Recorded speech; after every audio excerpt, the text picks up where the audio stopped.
Here he comes.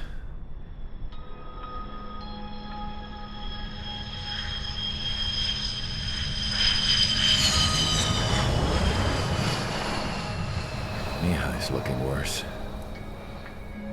Thank God he has his granddaughters here to help him out. They're sisters, 15 and 10. Engaging the enemy in combat so we could use his physiological data to improve the drones had always taken a toll on Mihai's body. But today, he was really showing his age. The drones we based on his data were being taken down at a faster rate now compared to when the war began. When Mihai found that out, he insisted on flying to the front lines to see it for himself. Sometimes he could be so stubborn. His age wasn't the only thing affecting his health. Over the years, flying at high altitudes for prolonged stretches of time had ravaged and poisoned his body. But he was a man of grit. Today, after 28 years, he saw combat again. If his flight suit still wasn't good enough to protect him, I can't imagine how many Gs he hit today during the battle. As a pilot, he exceeds all our expectations. It's going to take a bit more tweaking before our drones can match his skill.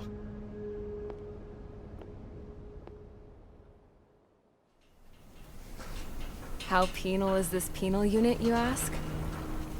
This place is a shithole. If you took the stink of all the corruption in the world, then corralled it all in one place, that would give you a pretty good idea of what the air smells like around here. We got all kinds of critters, too. Everything from flea-ridden guards, rabid dogs, and a mechanic doing the stretch for life. I can't forget the rats. Yeah, we got those. And some pilots who got their wings clipped, too. One's a great pilot, but a lousy thief. One's a gambler with no luck. And one's an anarchist with no balls. Their job here was to rev the engines on the fake runways. The idea was for Erusia's spy satellite to pick up the heat sig. Even though there weren't any real fighters here, it looked like it on their infrared.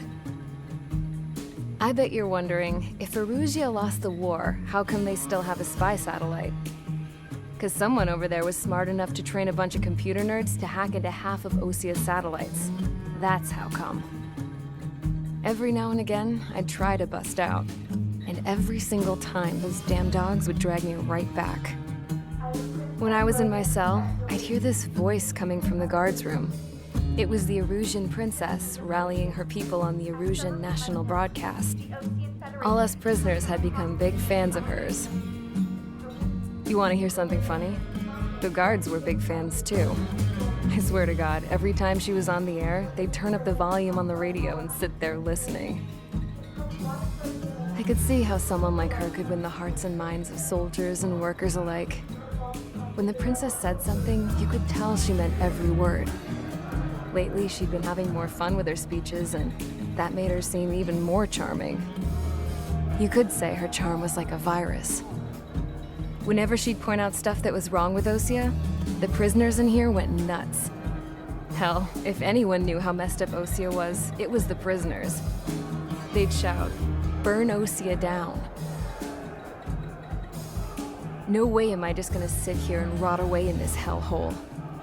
Dark blue. Take off. You can count on that.